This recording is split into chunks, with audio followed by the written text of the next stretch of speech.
Karena slide ya.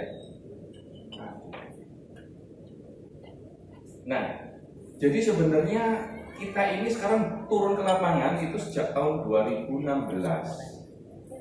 Waktu itu Gubernur Jawa Timur mengatakan bahwa Jawa Timur darurat kanker cervix berdasarkan data-data yang kita berikan dari Poliklinik Onkologi 1 Atap di Rumah Sakit Dr. Sutomo.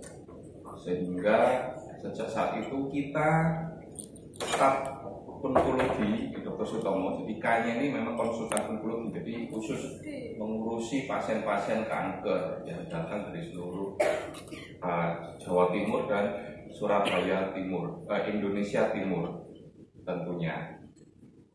Jadi waktu itu 2016, 2017, sekarang 2016 kita sudah keliling mulai dari Sumeneb, Pacitan sampai ujung Banyuwangi, ya, Mapuk ya, giliran saya dan beberapa senior dan junior gantian jalan-jalan, enak senang. Nah, mengapa waktu itu dinyatakan darurat kanker cervix pada Jawa Timur tentunya? Nanti ada datanya.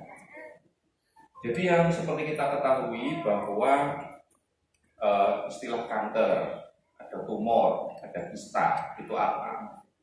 Sebenarnya yang penting adalah di sini. Semuanya itu awalnya adalah tumor. Jadi secara umum adalah namanya tumor. Jadi semua benjolan abnormal. Nah, benjolan abnormal itu ada yang ganas, namanya kanker, ya, sangat cepat menyebar. Juga ada tumor jinak. Jadi namanya tumor itu bisa kista, bisa tumor yang padat. Ya, bisa kista itu seperti balon. Ya, kalau kita bayangkan ada kapsulnya yang tipis, dalamnya air. Nah, dalamnya air itu bisa airnya pekat, ada di dalam kista itu ada juga benjolan yang padat, juga bisa. Nah, sebenarnya kalau di bidang, ya, kita dalam hal ini adalah kanker kandungan, karena saya berkecimpung di bidang obstetrik ginekologi, kanker kandungan wanita. Jadi yang kita bicarakan malam ini adalah khusus kanker organ ginekologi. Jadi ada banyak,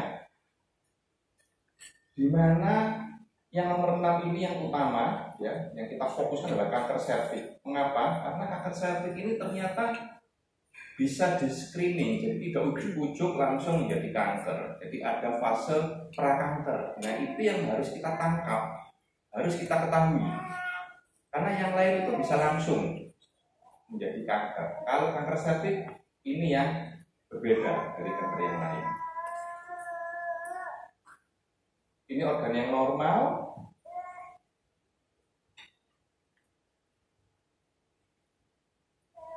Ya, yang normal ya cervix ini. Sudah kita tahu sama-sama. Nah, ini ada kanker vulva. Vulva berarti yang di luarnya. Di awalnya ya benjolan setengah senti, 1 senti. Ya, kita pernah satu kejadian sangat tragis. Waktu datang seperti ini, kecil, setengah senti, 1 senti. Wah, ini masih stadium awal ini. Yang terbaik adalah operasi. Pasti bisa free margin, sembuh dengan baik. Sayangnya ibu tersebut tidak bersedia untuk operasi alternatif. Kemudian 4 bulan kemudian datang, ketemu saya lagi, mari silakan duduk. Berdiri terus ibunya, iya dok, silakan duduk saja. Maaf dok, saya tidak bisa duduk. Loh, kenapa dok? Bu, karena tumor yang dulu kecil dok, sekarang sudah segenggaman tangan besarnya. Begitu kita lihat, aduh, ini sudah tidak bisa dioperasi, Bu, terpaksa kemo dan radiasi. Kemo dan radiasi itu ibaratnya hanya membuat sel kankernya tidur. Suatu saat bisa kankernya bisa bangun lagi. Nah, yang lain adalah kanker ovari, kanker indung telur, kista ovarium, kista indung telur, atau juga solid ovarial tumor. Solid itu padat. Jadi kalau masalah indung telur bisa kista, bisa tumor solid, tumor yang padat. Nah, kanker ovarium ini kalau di bidang penyakit dalam, silent killer itu adalah suatu kencing manis, ya, membunuh secara tidak kelihatan, silent killer. pada bidang obstetrik ginekologi, silent killer, terutama di bidang kanker ginekologi, yang disebut silent killer ini adalah kanker ovarium karena dia langsung, kalau kecil tidak ada gejala apa-apa, sama sekali tidak ada gejala apa-apa. Ada juga kanker rahim, ya, rahim tempatnya kita mengandung seorang bayi, ya, endometrium bilangnya. Ini juga akan menyerang seseorang yang gemuk, umur 40 tahun, sulit punya anak, jadi ada sedikit fertilnya, jadi susah hamil. Ya. Wanita umur 40 tahun, gemuk, ada riwayat infertil, sulit hamil. Nah, ini harus hati-hati. Ini adalah faktor resiko untuk kanker rahim. Nah, yang terakhir adalah kanker serviks ini yang kita fokuskan malam ini. Jadi dia berada di perbatasan antara vagina dan rahim. Namanya mulut rahim, serviks. Data ini adalah data 2016 dan 2017. Ini yang kita tunjukkan saat itu. Pertama 2016. Kalau kita lihat dalam setahun ada 860 pasien baru. Nah, yang bisa dioperasi itu adalah stadium 1A sampai stadium 2A yang bisa langsung dioperasi. Coba kita lihat tidak sampai 100. Itu juga tahun 2017. Juga sebenarnya 2B itu 50-50. Jadi 2B itu kita kemo dulu, kemudian kalau shrinkage semuanya mengecil bisa dioperasi. Kalau tidak, ya kita lanjutkan kemo radiasi. Tidak bisa dioperasi. Dari data ini artinya apa? Artinya pasien baru itu stadium lanjut semua. Gubernur Jawa Timur saat itu menanya, kok bisa seperti ini? Bagaimana seorang kita tim medis ini membuat penduduk Jawa Timur ini kok datang dengan kondisi yang sudah stadium lanjut? Ini di mana letak kesalahannya? Sehingga saat itu gubernur meminta kita untuk melakukan turun ke lapangan, mengadakan ya seperti sekarang ini, ya kita ke puskesmas, kita ke pemerintah kota masing-masing, kabupaten dan sebagainya untuk memberikan pencerahan seperti ini. Jadi intinya yang diharapkan gubernur adalah penduduk Jawa Timur harus ketahuan saat lesi prakanker atau sejelek-jeleknya saat kanker serviks stadium awal. Karena apa? Karena berkaitan dengan kos biaya. Jadi kalau BPJS menanggung kemo radiasi ini lama-lama berat, dan sekarang juga defisit dari BPJS. Jadi kalau teman-teman yang di luar Surabaya agak berat, jadi obat kemo ini kadang-kadang tidak tersedia. Mengapa? Biaya untuk kemo dan radiasi ini banyak. Ya mungkin karena semuanya adalah obat impor, tidak ada yang buatan dalam negeri. Dan memang kalau misalnya radiasi di Indonesia sama di Malaysia lebih murah radiasi di Malaysia. Mengapa? Ya karena biaya masuk pajak alat kita impor dari luar negeri itu pajaknya 300%. Jadi misalnya harganya 100 juta alat radiasi itu bisa masuk Indonesia jadi 300 juta. Apalagi dengan kurs yang tinggi. Nah ini kanker serviks menduduki kanker terbanyak, 10 terbanyak di Indonesia. Bagaimana kalau di yang lain? Di dunia, ternyata kanker serviks di Indonesia ini tertinggi di dunia. Ya, di dunia. Nomor 2. Kalau di negara maju, kanker serviks saja itu di urutan 4, 5, 6. Kalau negara maju itu yang banyak adalah kanker payudara. Kalau kanker serviks di negara maju agak rendah. Ya, karena apa? Kira-kira bisa ada yang bisa menjawab? Karena screeningnya baik. Jadi keberhasilan suatu negara itu dikatakan screening kanker baik itu kalau 50% dari populasi itu rutin memeriksakan kesehatan setiap tahun. Ya, kita screening. Nah, screening di Indonesia khususnya kasus kanker kandungan ini rendah karena apa? Karena malu mengalahkan segala-galanya. Ya kita tidak bisa menyalahkan, namanya juga kemaluan. Kalau mau memeriksa itu menjadi malu. Ya manusiawi. Jadi itu yang jadi masalah. Kalau di negara maju mungkin budaya barat rasa malunya mungkin agak sedikit lebih rendah dari kita. Kalau di negara berkembang memang rata-rata kanker serviks itu nomor 1 dibanding kanker-kanker yang lain, kanker usus, kanker payudara dan sebagainya. Nah, kanker serviks ini 99 adalah bukan penyakit keturunan. Jadi kanker serviks yang penyakit keturunan karena faktor keturunan genetika itu hanya 0,3%, di bawah 1%. 99,7 kanker serviks adalah karena infeksi virus HPV. Nah, kalau saya terkena virus HPV, apakah saya selalu otomatis kena kanker serviks? Jawabannya tidak, hanya 20%. Yang kemungkinan virus itu menetap dan melakukan replikasi reaksi dengan serviks akhirnya menjadi kanker serviks. 80% akan dibasmi oleh kekebalan tubuh kita. Makanya salah satu faktor resiko nanti yang akan saya jelaskan adalah apa yang menyebabkan kekebalan tubuh kita menurun. Ya, salah satunya merokok, alkohol. Nah, cara penularannya yang sudah jelas adalah rute seksual dan rute vertikal dari ibu ke bayi saat proses persalinan. Rute seksual jelas, jadi virus itu ada di luar tubuh kita, hanya karena dorongan hubungan suami istri maka virus itu bisa masuk ke dalam. Jelas. Ya, bagaimana dengan tengah-tengah ini, ekstragenital? Apakah bisa virus itu misalnya dari kloset, dari alat-alat kedokteran masuk ke tubuh kita?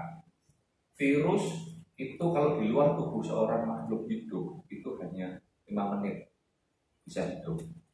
Jadi kalau misalnya dia berpindah ke makhluk mati, misalnya kloset, alat-alat kedokteran, hampir almost zero kemungkinannya, hampir tidak ada. Karena di dunia kedokteran tidak ada 0% dan tidak ada 100%.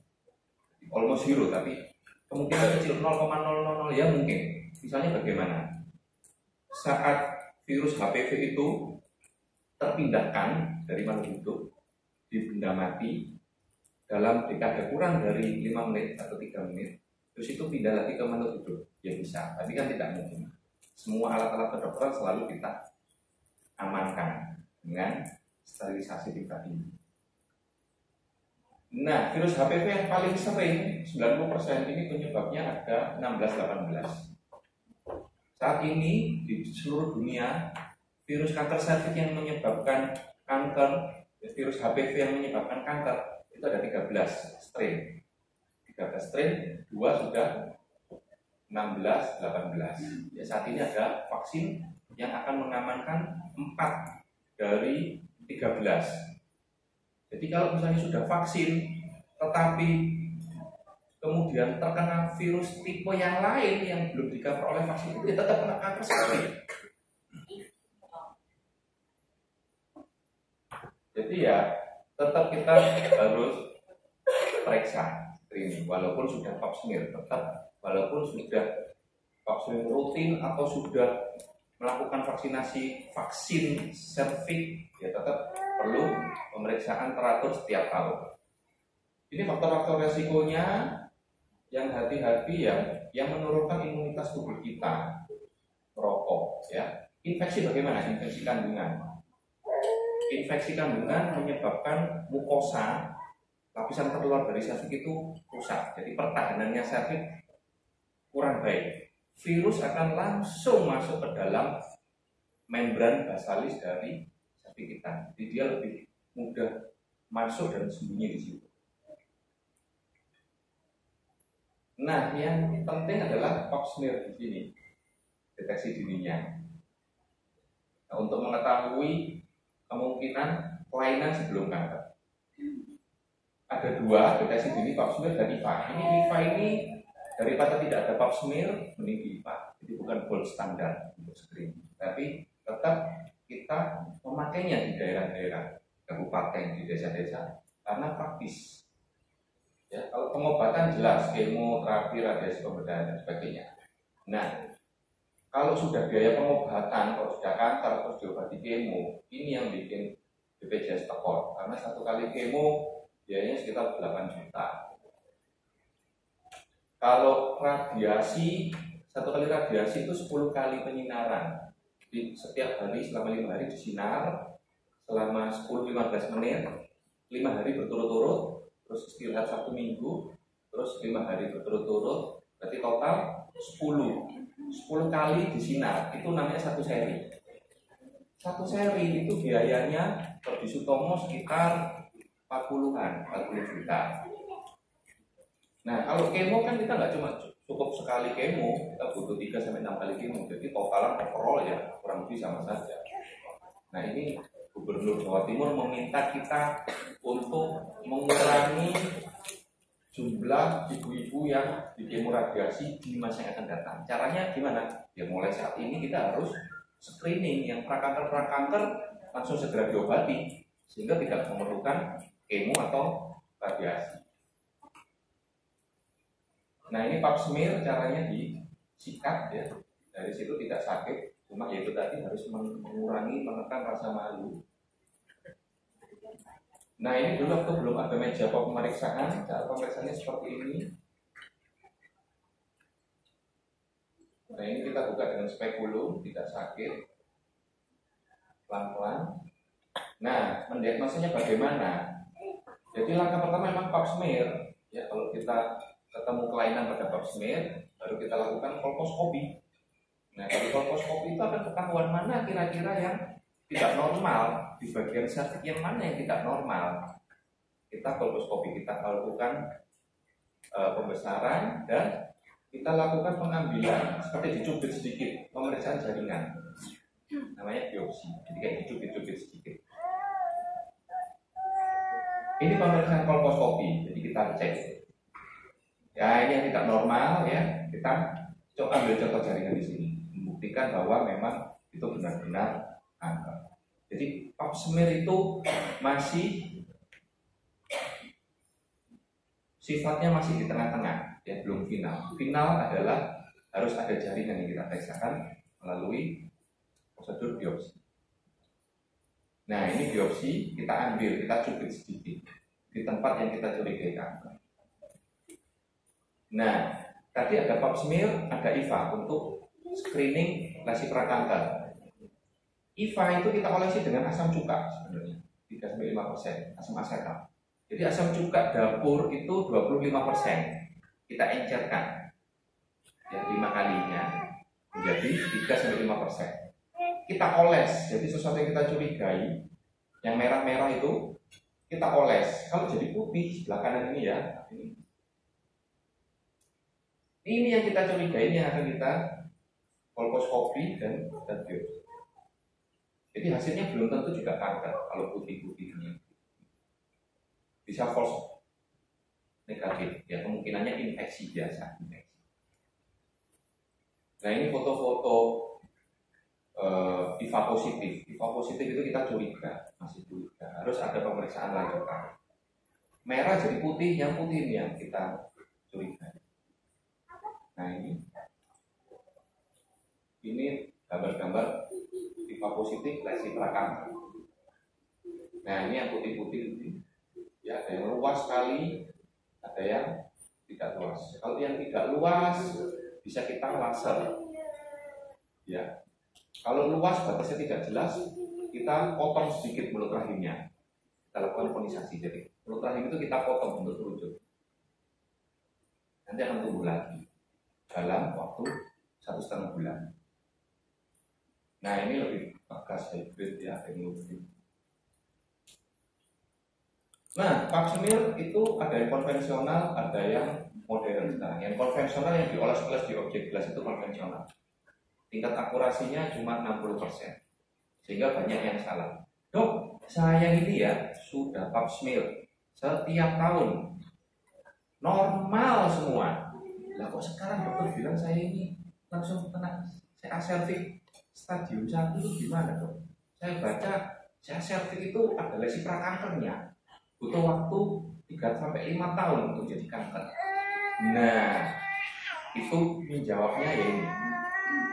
Mungkin ibu tersebut memakai pap smear konvensional yang dioles-oles gelas. sehingga tidak bisa menangkap sel kanker saat beberapa tahun ke belakang. Jadi ya memang sekarang kita pakai berbasis cairan. Jadi semua yang kita ambil jaringan dari serviks langsung kita sikatnya itu kita masukkan tabung yang berisi cairan khusus. Jadi tidak ada sel kanker yang ketinggalan di sikatnya. Kalau kita bandingkan dengan yang konvensional, gitu kita ambil jaringan dari serviks itu kita oles-oles ke objek gelas.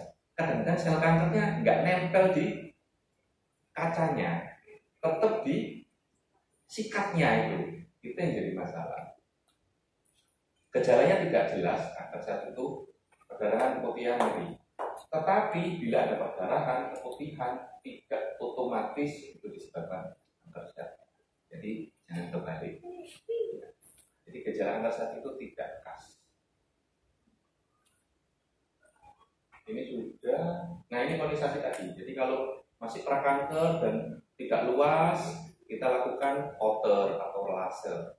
Kalau agak luas, kita ambil saja sedikit. Kita potong sedikit di situ. Ya. Jadi intinya kalau stadium awal pilihannya bisa operasi, bisa radiasi. Tapi kalau sudah stadium 2B itu masih tengah-tengah, ya bisa kemo, kita evaluasi ulang setelah kemo bisa operasi atau tidak. Kalau tidak bisa dioperasi ya kita lanjutkan radiasi. Kalau sudah stadium lanjut, pilihannya ya hanya radiasi yang utama, kemo adalah suportifnya. Nah ini saya operasi dengan operasi radikal gastrektomi, jadi angkat kandungan dengan laparoskopi.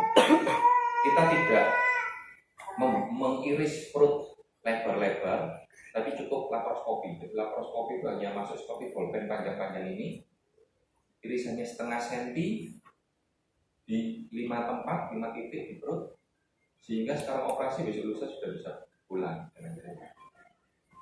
Nah ini jaringan yang kita ambil setelah operasi. Jadi kankernya ini ini sampingnya ini. Tapi kita perlu memotong di sisi samping-sampingnya untuk menjaga-jaga kemungkinan penyebaran yang mikroinvasif yang tidak kelihatan mata. Jadi secara kasat mata tidak kelihatan ada sel kanker, tapi mikroinvasif, jadi hanya bisa terlihat oleh mikroskop. Dan juga mengambil pelajaran tetap ini, tempat-tempat di mana penyebaran kanker sel. Cara mencegahnya ya menghindari faktor resiko tentunya, tapi faktor resikonya yang kita sebut tadi sebelumnya, melakukan pap rutin. Nah ini hasil kolposcopy sama seperti yang tadi.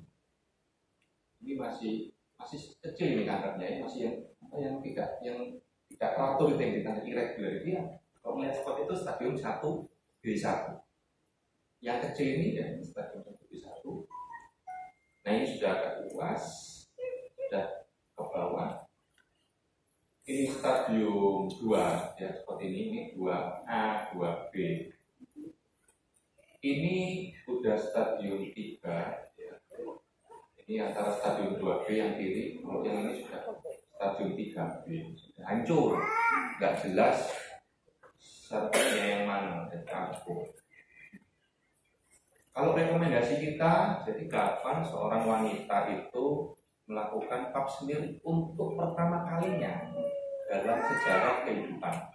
Jadi setelah menikah atau setelah melakukan hubungan seksual 3 tahun kemudian itu wajib dilakukan pemeriksaan pap smear untuk yang pertama kalinya. Jadi pap smear itu dilakukan setiap tahun. Kalau setiap tahun berturut-turut 3 kali baik, itu bisa kita mundurkan setiap 3 tahun. Jadi sekarang misalnya tahun lalu baik, tahun ini baik, tahun depan baik, sudah 3 kali baik, kita bisa mundur setiap 3 tahun ke depan. Kita pap smear ulang. Kemudian sampai kapan pap smear? Sampai umur 10 tahun. Terus kemudian selain itu juga sekarang sudah lebih canggih ya, lebih bagus. Jadi kita juga bisa ingin tahu sebenarnya di dalam tubuh saya itu ada virus HPV atau tidak, itu bisa kita cek. Dengan pemeriksaan HPV DNA. dia akan ketahuan ada tidaknya virus HPV. Jadi kalau misalnya kita termasuk yang kurang beruntung ya, masuk yang 20%, tadi kan virus itu masuk ke dalam tubuh kita kan enggak, kan 80% akan dibasmi oleh imun tubuh kita. Kalau kurang beruntung 20% virus itu menetap. Nah, virus menetap itu bisa kita cek kan dengan ini, ada tidak? Bisa kita cek. Dari virus menetap untuk menjadi prakanker butuh waktu 2 tahun, 1 tahun. Nah, setelah prakanker menjadi kanker itu bisa sampai 5 tahun ke depan.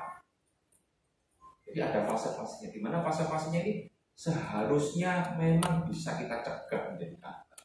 Tentunya dengan mengurangi rasa malu untuk periksa. Intinya seperti itu. Ya. Jadi hanya kanker serviks saja yang ada fase prakanker. Kemudian kalau masih tahap prakanker, mengobatinya mudah dan murah, sehingga perlu cek pap smear. Kalau bapak ini kurang, maaf, judulnya adalah pria bebas kanker serviks. Ya jelas karena pria tidak punya serviks. Maksudnya, jadi kurang tulisannya. Baik, terima kasih atas perhatiannya. Oke, kita kasih applause kepada Pak Dokter. Pak Dokter, kalau orang